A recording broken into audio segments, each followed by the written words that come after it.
नमस्कार दोस्तों, तैयारी जीत के चैनल पर सभी सब्सक्राइबर्स का बहुत बहुत स्वागत है। टेस्ट सीरीज स्टार्ट हो चुकी है।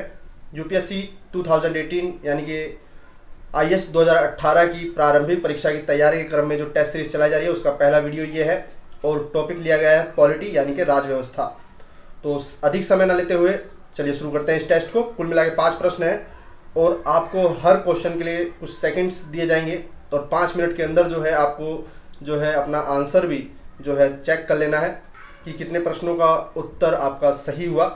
आंसर की आपको अंत में बताया जाएगा। तो चलिए शुरू करते हैं इस वीडियो को, हमारे पास अधिक समय नहीं है। पहला प्रश्न यूपीएससी 2018 के लिए पहला प्रश्न है। टेस्ट सीरीज का 5 प्रश्न है। इस टेस्ट में पॉलिटी जो है टॉपिक है। निम्नलिखित में से कौन सा से 73वें संविधान संशोधन अधिनियम जो कि लागू हुआ था 1992 में जो है आया था। 73वें संविधान संशोधन वर्ष 1992 के स्वैच्छिक प्रावधानों के अंतर्गत आते हैं। आपके सामने 3 स्टेटमेंट हैं। पहला स्टेटमेंट है एक गांव या गांवों के समूह में ग्राम सभा का गठन करना। दूसरा स्टेटमेंट है संविधान की 11वीं अनुसूची में सूचीबद्ध कार्यों के निष्पादन का उत्तरदायित्व पंचायतों को हस्तांतरित करना। और तीसरा स्टेटमेंट है पंचायतों में 3 स्तरों पर महिलाओं के लिए 1/3 सीटों का आरक्षण करना। आपके सामने विकल्प ये है। तीनों कथनों में क्या सही है, सही उत्तर चुनना है आपको। एक बार फिर से जो है देखें,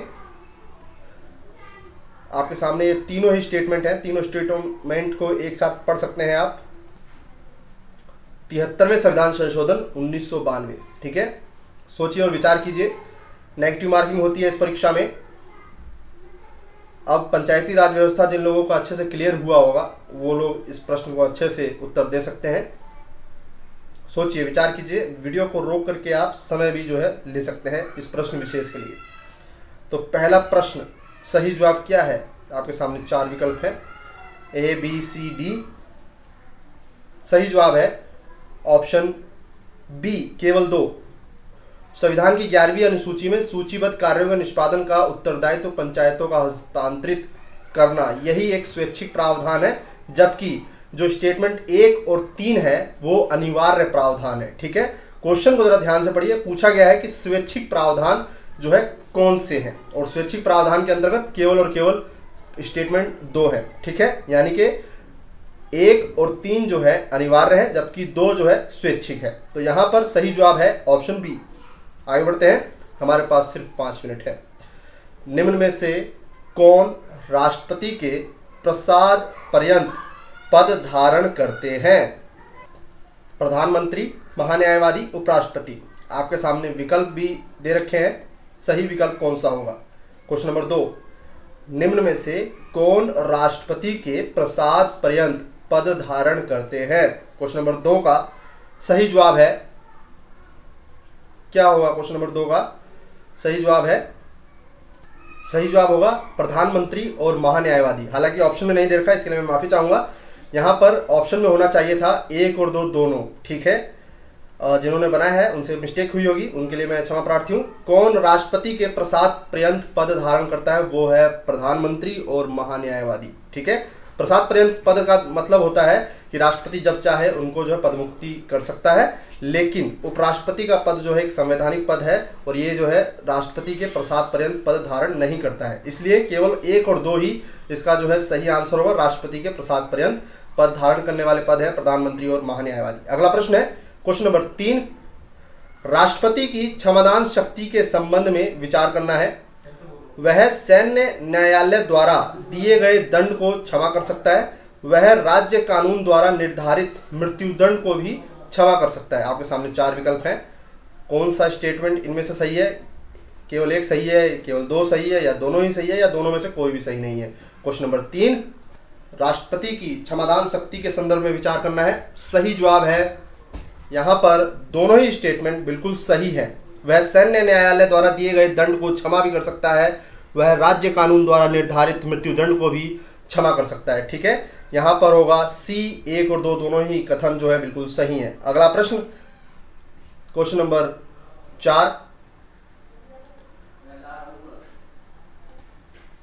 संसद के दोनों सदनों की संयुक्त बैठक के संबंध में विचार करना है। आपके सामने जो है आपके सामने दो जो है कथन है, जरा उनको मैं पढ़ देता हूँ। संयुक्त बैठक लोकसभा के प्रक्रिया के नियमों से संचालित होती है।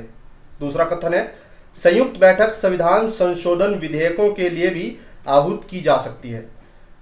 क्वेश्चन नंबर 4 है संसद के दोनों सदनों की संयुक्त बैठक के संदर्भ में विचार करना है। संयुक्त बैठक लोकसभा की प्रक्रिया नियमों से संचालित होती है। संयुक्त बैठक संविधान संशोधन विधेयकों के लिए आहूत की जा सकती है। आपका जवाब क्या होगा? आपके सामने 4 विकल्प हैं, 1, 2 दोनों ही कथन सही हैं या फिर दोनों ही कथन गलत हैं। क्वेश्चन नंबर 4 सही जवाब है कि संयुक्त बैठक लोकसभा के प्रक्रिया के नियमों से संचालित होती है। संयुक्त बैठक का प्रावधान अनुच्छेद 108 में राष्ट्रपति द्वारा जो है बुलाई जाती है और ये केवल सामान्य विधेयकों के संदर्भ में ही बुलाई जा सकती है। लोकसभा का अध्यक्ष जो है इस प्रकार की बैठकों की अध्यक्षता करता है और उसकी अनुपस्थिति में लोकसभा का उपाध्यक्ष। ठीक है, ये कुछ एक्स्ट्रा फैक्ट हैं। और संविधान संशोधन विधेयकों के संदर्भ में संयुक्त बैठक नहीं बुलाई जा सकती है। इस हिसाब से कथन 2 जो है वो पूर्णतः गलत हो गया है। ठीक है, तो यहाँ पर जो सही जवाब होगा वो केवल और केवल एक कथन जो है सही है। संयुक्त बैठक लोकसभा के प्रक्रिया नियमों से संचालित होती है, बुलाई जाती है राष्ट्रपति द्वारा, अध्यक्षता की जाती है लोकसभा के स्पीकर द्वारा। अगला प्रश्न, अंतिम प्रश्न है इस वीडियो का, इस टेस्ट का। निम्न में से कौन सा कारक भारतीय संसद की संप्रभुता को सीमित करता है? आपके सामने जो है 3 बिंदु है। न्यायिक समीक्षा की प्रणाली, संविधान की कठोर प्रकृति, सरकार की संघीय प्रणाली। जल्दी से बताइए कौन सा विकल्प होगा? केवल एक हो या 2 या 3 या 1 या 3।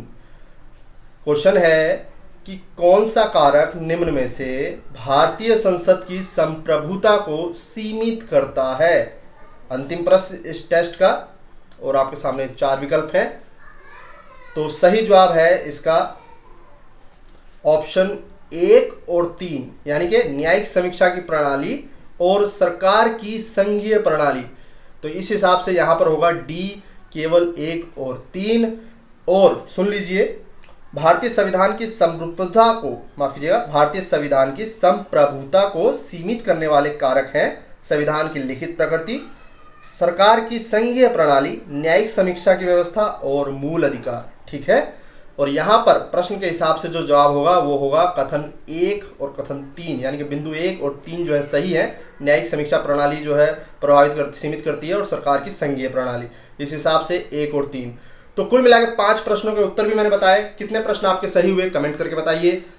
टेस्ट अगर पसंद आया हो तो लाइक कीजिएगा।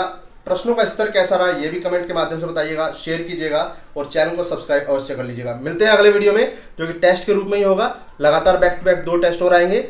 नमस्कार, और वीडियो को देखने के लिए, टेस्ट को देने के लिए धन्यवाद।